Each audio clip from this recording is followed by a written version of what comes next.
Perkenalkan, nama saya Nida Citra Lestari, NIM D400-1870 dari kelas F. Di sini saya akan menjelaskan mengenai praktikum teknik tenaga listrik mengenai generator magnet permanen dan non-permanen. Materi yang akan kita pelajari, yang pertama prinsip kerja, kedua generator, komponen generator, ketiga analisa rangkaian star delta, yang keempat rumus perhitungan, dan yang kelima contoh soal. Sebelum masuk ke materi, kita akan mempelajari perbedaan antara generator magnet permanen dan generator magnet non-permanen. Generator magnet permanen yaitu menggunakan bahan penyusun yang memiliki sifat retentivity tinggi atau sangat baik untuk pembuatan magnet permanen. Sedangkan generator magnet non-permanen menggunakan bahan ferromagnetik yang memiliki sifat retentivity rendah atau soft magnetic. Bahan yang paling cocok yaitu solenoida atau relay. Kemudian kita langsung masuk ke materi. Yang pertama, prinsip kerja dari generator itu sendiri. Yang pertama, PMG berputar menghasilkan tegangan atau arus AC. Dan di sini akan disearahkan oleh rectifier dan dikontrol menggunakan AVR. Dan yang kedua, memberi arus DC pada exciter untuk membangkitkan tegangan AC yang lebih besar. Dan di sini akan terjadi penyearahan menggunakan rotating dioda. Dan yang ketiga, memberikan arus pacuan atau arus DC pada rotor generator. Dan akan mengenai kumparan stator dan menghasilkan flux. Kemudian stator dapat membangkitkan tegangan AC. Nah, komponen generator. Komponen generator yaitu rangka stator, rotor, dan slip ring. Rangka stator yaitu badan atau bodi utama dari sebuah generator. Biasanya terbuat dari baja.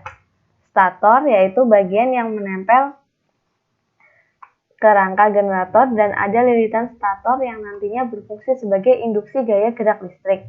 Stator sendiri terbuat dari bahan ferromagnetik yang disusun berlapis dan ada alur untuk lilitan pada stator tersebut. Rotor yaitu bagian generator yang berputar dan ada kutub magnet dengan lilitannya yang terbuat dari tembaga. Dan yang terakhir slip ring. Slip ring bentuknya seperti cincin dan terdiri dari dua buah ikat yang berputar bersamaan dengan rotor dan poros generator. Biasanya terbuat dari bahan tembaga atau kuningan. Bagian itulah yang berfungsi untuk mentransfer listrik dari sebuah rotor. Nah, di sini kita akan mempelajari mengenai rangkaian star delta. Di sini dibagi menjadi 3 rangkaian, yaitu rangkaian bintang sendiri, delta, dan star delta. Untuk komponennya sama menggunakan MCB 3 fasa, kemudian kontaktor, ini kontaktor,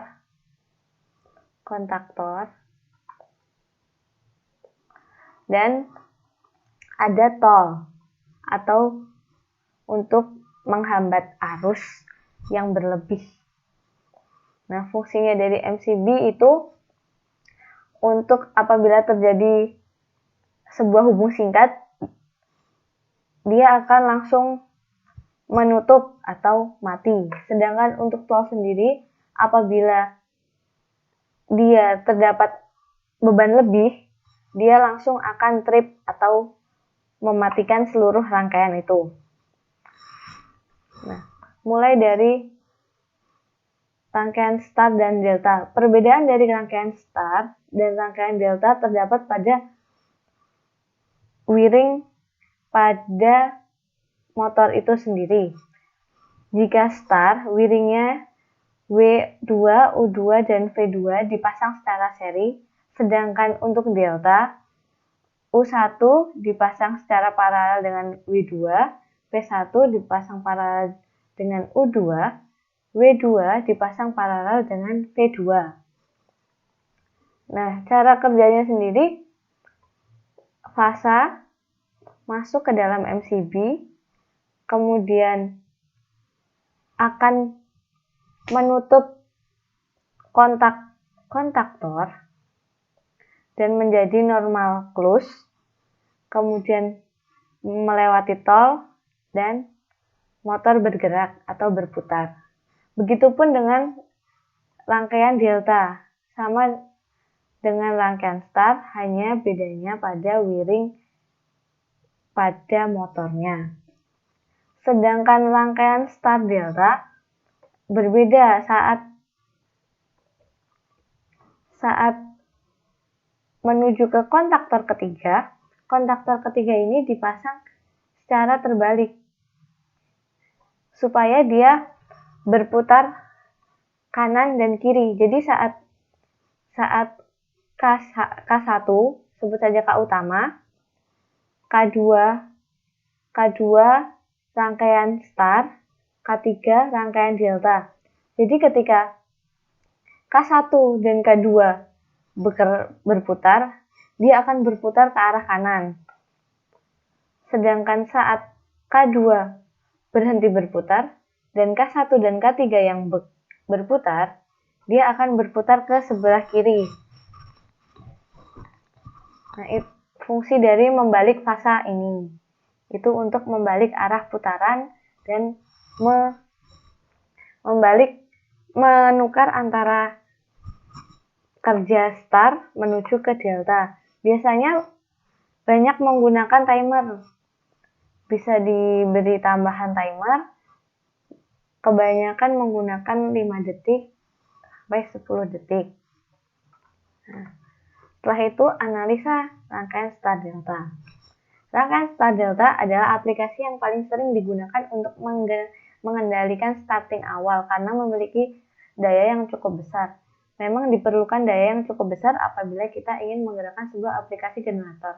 Rangkaian start ini juga dipakai untuk membuat semuanya menjadi stabil karena sudah dirubah menjadi rangkaian delta.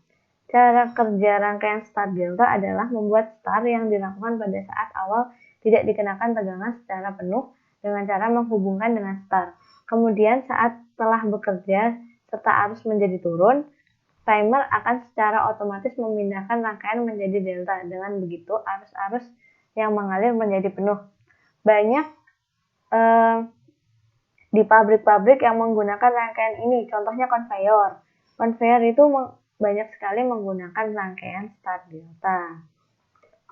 Kemudian rumus dari perhitungan. Bisa dilihat sendiri, ini merupakan kutub motor, rumusnya seperti ini, frekuensi seperti ini, slip S NS min NR bagi NS kali 100%, dengan arus P dibagi AK3 dikali VLL kali cos B. Keterangannya terdapat pada layar. Kemudian yang terakhir, contoh soal. Contoh soal mungkin bisa dipelajari sendiri, bisa dibaca sendiri pada layar. Untuk rumusnya sudah ada dan jawabannya pun sudah ada. Mungkin cukup sekian presentasi dari saya. Kurang lebihnya mohon maaf. Wassalamualaikum warahmatullahi wabarakatuh.